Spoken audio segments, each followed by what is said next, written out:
The mirror does not flatter, and it does not forgive. Imagine a king staring into that cold reflection and seeing not majesty, but ruin. His jaw juts forward so far that his lips cannot close. His swollen tongue crowds his mouth, making every meal an ordeal. His limbs tremble, his skin is pallid and waxy. His bulging eyes stare back with dull confusion. This is Charles II of Spain, last of the Habsburg line, in the year 1700. He is only 38, but he looks twice that age, a man who has spent his entire life carrying the burdens of centuries. He cannot produce an heir. He can barely govern. He can hardly eat without choking. In that moment of reflection, he understands with chilling clarity that the fault does not lie with him. His suffering is the inheritance of generations. His bloodline has been poisoned by its own choices. Uncle to niece, cousin to cousin, marriage after marriage in pursuit of one thing: keeping power pure. For 16 generations, the Habsburgs had sacrificed their children on the altar of bloodline purity. They called it divine right. They called it sacred heritage. What they created was Charles II, a human being broken down by one of history's most systematic genetic experiments. But the story does not begin with him. To understand how Spain arrived at this moment of collapse, one must return to the dynasty's rise nearly 2 centuries earlier. In 1516, the Spanish throne passed to Charles III, better known as Charles V, Holy Roman Emperor. At first, he seemed the image of power and fortune. His inheritance was vast: Spain, Austria, the Low Countries, southern Italy, and an empire that stretched across oceans. He was intelligent, politically astute, even healthy by appearance.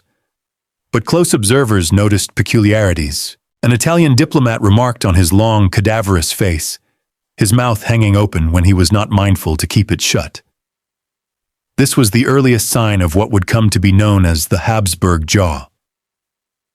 Geneticists today estimate that Charles's inbreeding coefficient was 0.038, already higher than safe limits for a healthy population.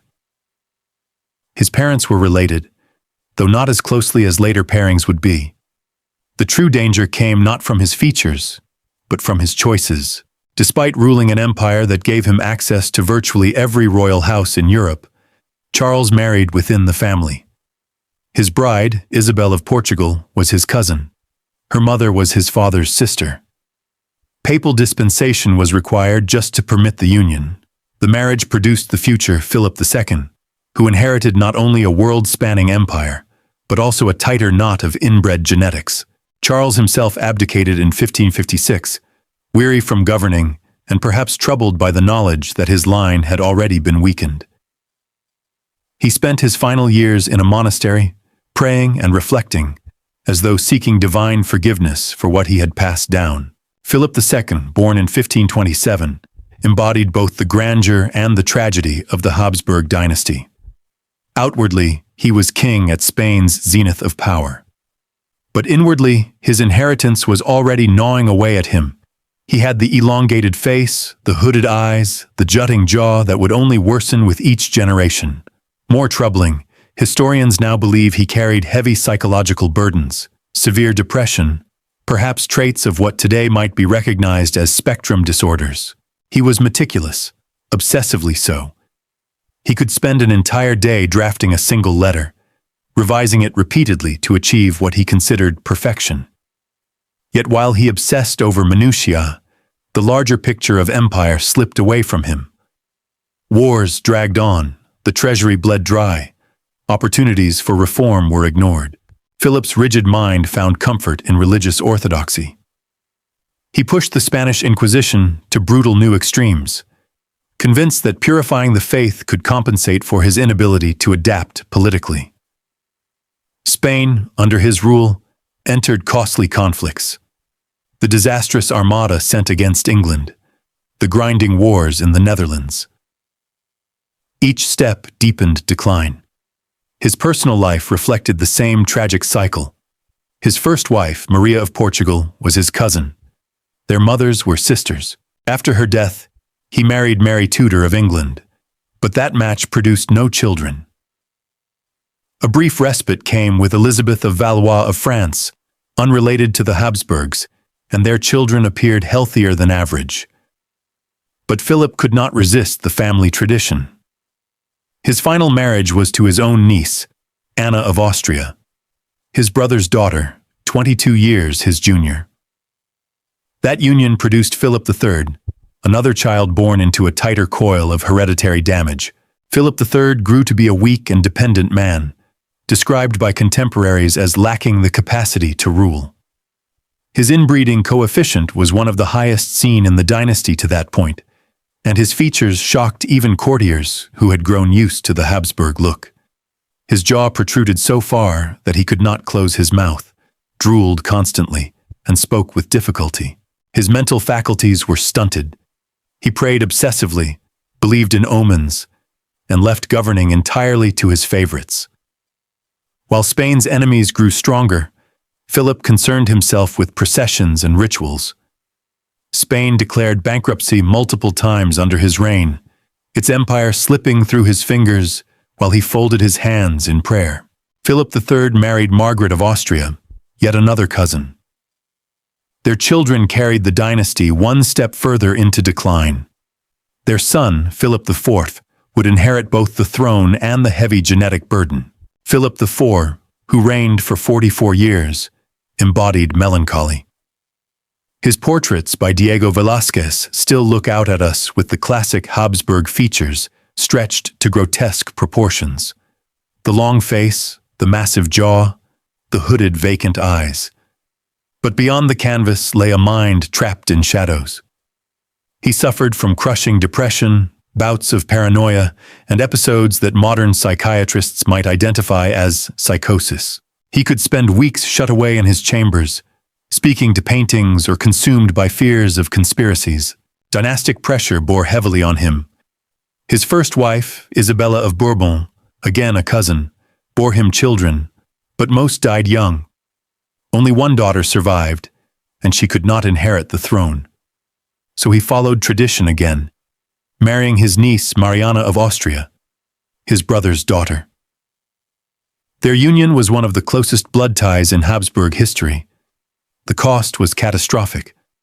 Most of their children died in infancy. Only a few survived, including a daughter who would later be married off to another uncle. But in 1661 they produced a son. His name was Charles. By the time of Philip IV's death in 1665, Spain was already in steep decline. Its armies faltered, its economy shattered, its once mighty fleets harried by rivals, and waiting to inherit the throne was a child who embodied the dynasty's entire genetic disaster. Charles II entered the world with an inbreeding coefficient higher than that of the child of siblings. His body was twisted, his mind clouded, his fate already written by centuries of decisions. The story of the Habsburgs is not just a tale of royal eccentricities or grotesque deformities. It is a chronicle of choices repeated again and again, of ambition and tradition overriding even the most obvious signs of danger. It is the slow erosion of a dynasty, visible in each face, each jawline, each troubled mind. And as Spain marched toward its decline, the Habsburgs themselves became prisoners of their obsession with purity. The child who would one day stare into the mirror, bewildered and broken, was already among them. His reign had not yet begun, but his tragedy was inevitable. Charles II of Spain was born on the night of November 6, 1661. From the beginning, it was clear something was wrong. His body was frail, his head too large for his limbs, his jaw grotesquely prominent. Midwives whispered that he would not live a year. But against the odds, he did live, though always on the edge of death. His childhood was marked by seizures, fevers, and a constant dependence on caretakers. He did not walk until the age of 4, did not speak until he was 8. When he finally spoke, his tongue was so swollen he could barely form words. Those around him nicknamed him El Hechizado, the bewitched, believing that sorcery, not genetics, explained his afflictions.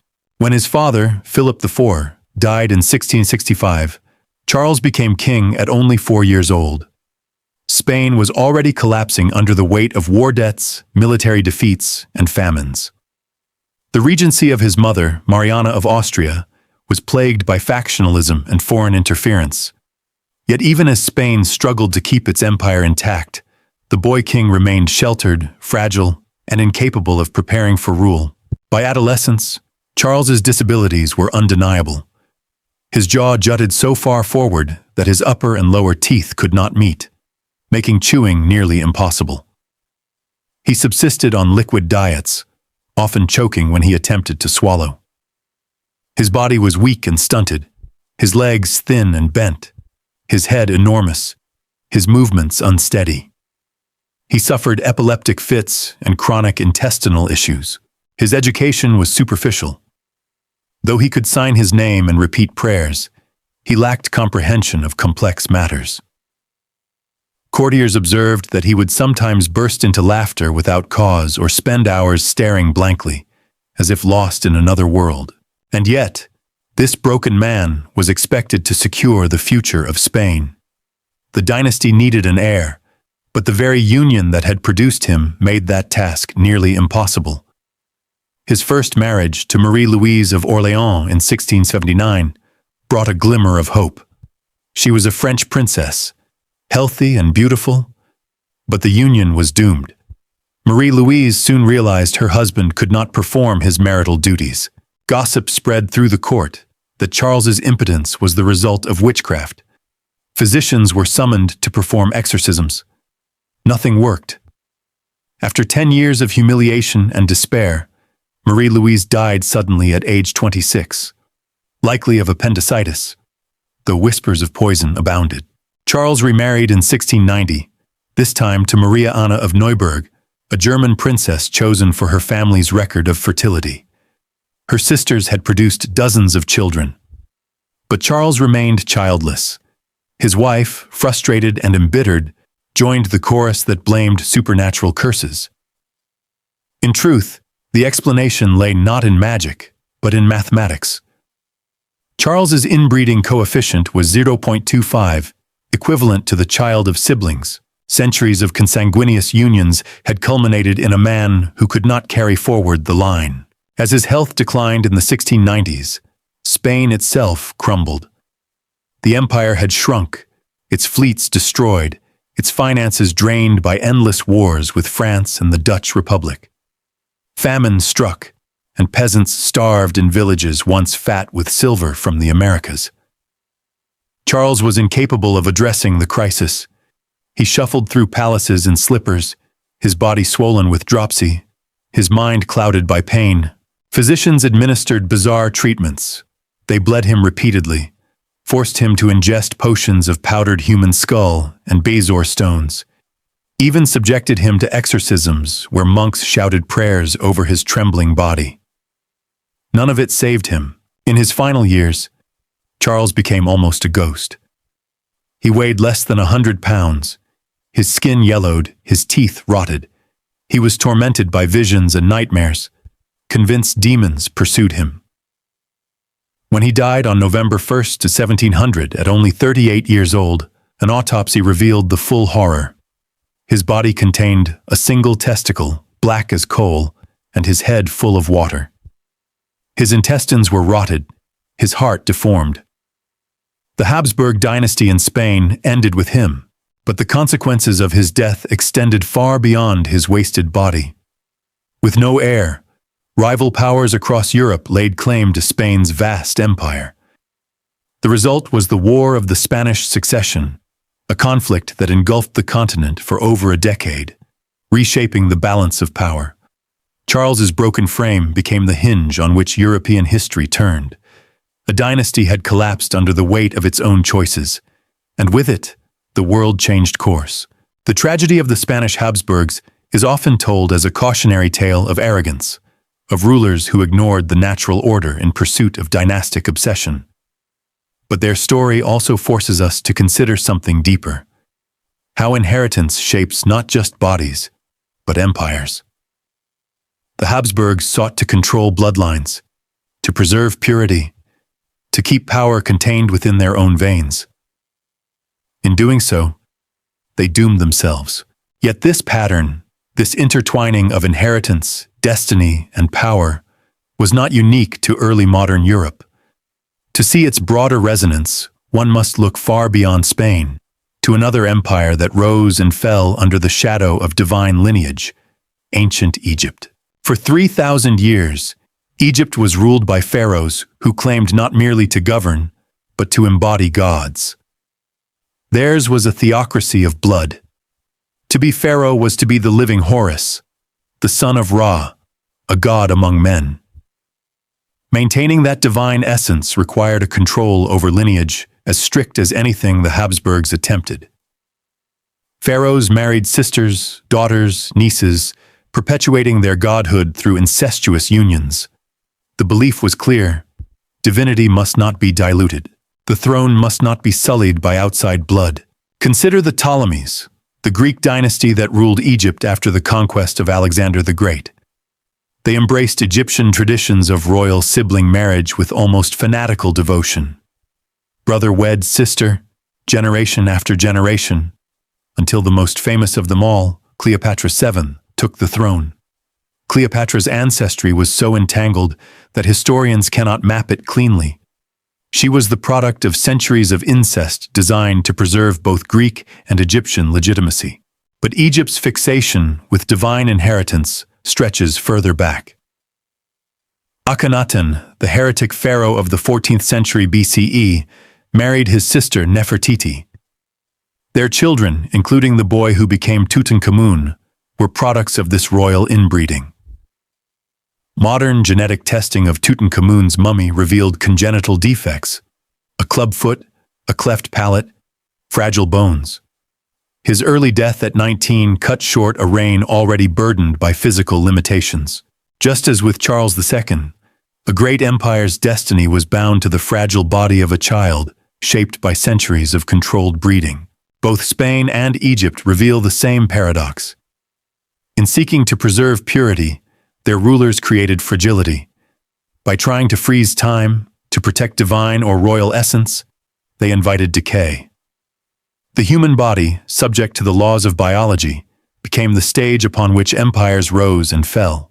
When Charles II stared into the mirror, seeing not a king but a ruin, he was not alone.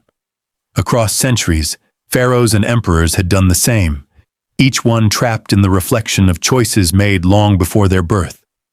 Theirs was a fate written not by gods, but by men, by dynastic ambitions that mistook blood for destiny.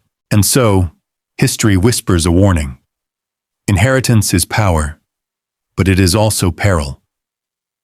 Blood can carry legitimacy, but it can also carry ruin. Empires that worshipped the purity of their line often found, too late, that they had built their power on the most fragile foundation of all: the human body. The Valley of the Kings is silent, but it keeps its secrets well.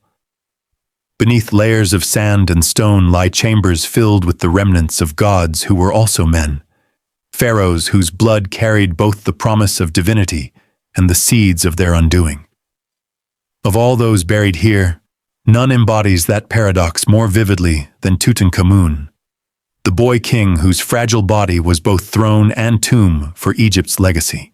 Tutankhamun was born around 1341 BCE, at a time when Egypt trembled under the weight of religious revolution.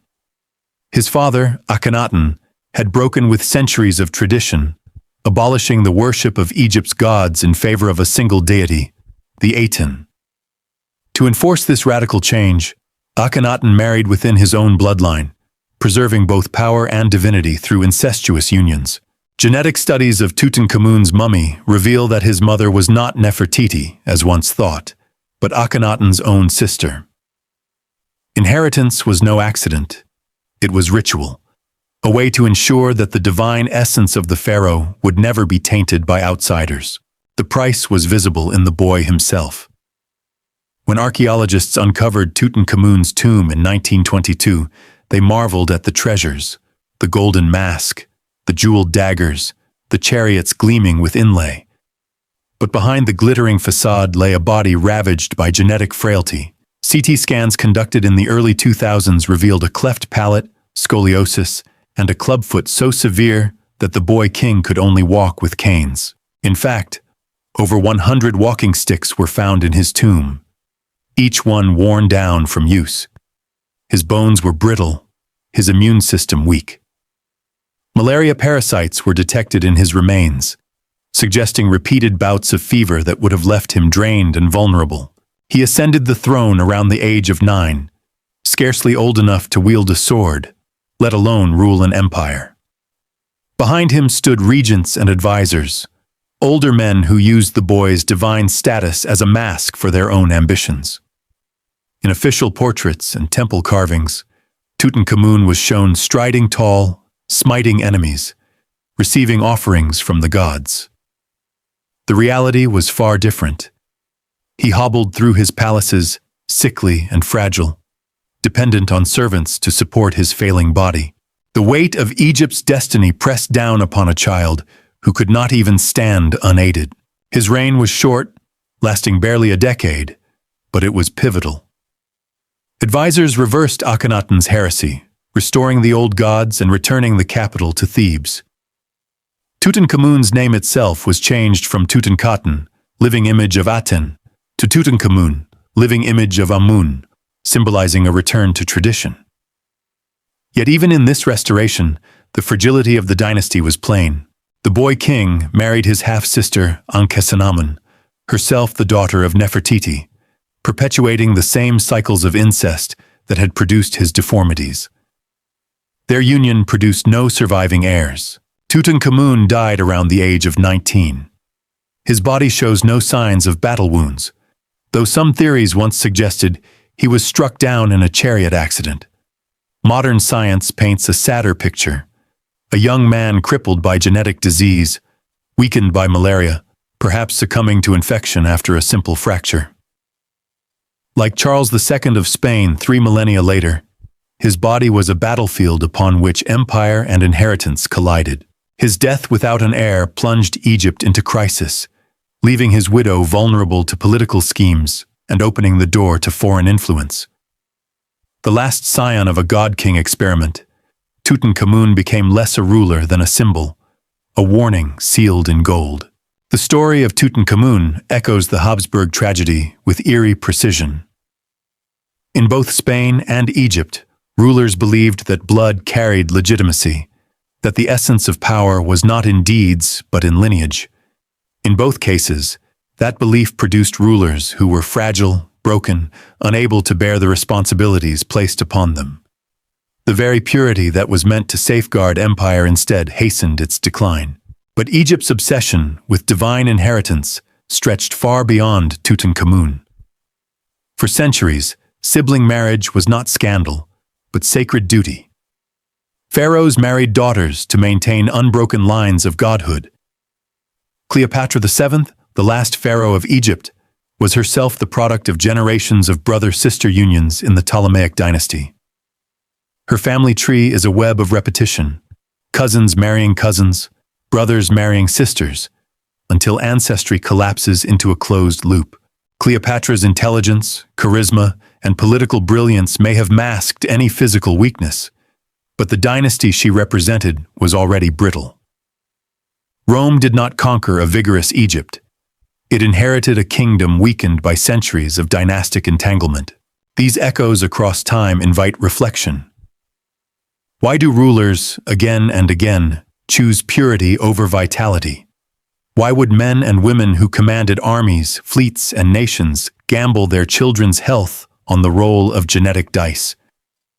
The answer lies in power's most fragile illusion: legitimacy. For both the Habsburgs and the Pharaohs, legitimacy was not just about ruling. It was about embodying the very essence of the state. To dilute the bloodline was to risk diluting authority itself. A foreign queen, an outsider prince, such unions carried the danger of divided loyalty, of questioning the sacred bond between ruler and realm. Better, they thought, to risk the body than the crown. But time proved them wrong. Charles II of Spain and Tutankhamun of Egypt stand as monuments to the folly of such thinking. Both were more symbols than rulers, their bodies consumed by the choices of generations. Both left no heirs, their deaths signaling the unraveling of dynasties once thought eternal. Spain's empire fractured in war. Egypt's throne passed into the hands of generals, then foreign powers. In both cases, the pursuit of divine or royal purity led not to permanence but to collapse. And yet, history remembers them not merely as failures, but as warnings. The treasures of Tutankhamun's tomb dazzled the modern world, but they also reminded us of the fragility of kingship. Charles II's haunted portraits, his swollen jaw and bewildered gaze, tell the same story in brushstrokes instead of gold. Power, when built on the fragile foundation of blood alone, is doomed to crack. As we trace the arc from the Valley of the Kings to the palaces of Madrid, a single truth emerges. Inheritance is a double-edged sword. It can grant continuity, stability, legitimacy, but when pressed too far, it becomes a curse. Dynasties that worship purity fall into the same trap. In trying to preserve themselves, they destroy themselves. One imagines, perhaps, Tutankhamun staring at his reflection in polished bronze, the same way Charles II once faced his mirror. A boy who should have been a god sees only a cripple. A king who should have commanded empires sees only frailty. Across millennia, their eyes meet in that reflection. Two children of power undone by the weight of their ancestors' choices. Thank you for watching this documentary until the very end. History is never just a collection of old stories. It is a mirror, reminding us of the choices, the triumphs, and the mistakes that continue to shape our world today. If you found this journey meaningful, please consider giving this video a like. It helps us bring more history to life. And don't forget to subscribe to the channel and turn on the notification bell so you won't miss the next episode, where we'll uncover more untold stories, hidden truths, and the dramatic moments that defined human history. Once again, thank you for your time and support, and we'll see you in the next story.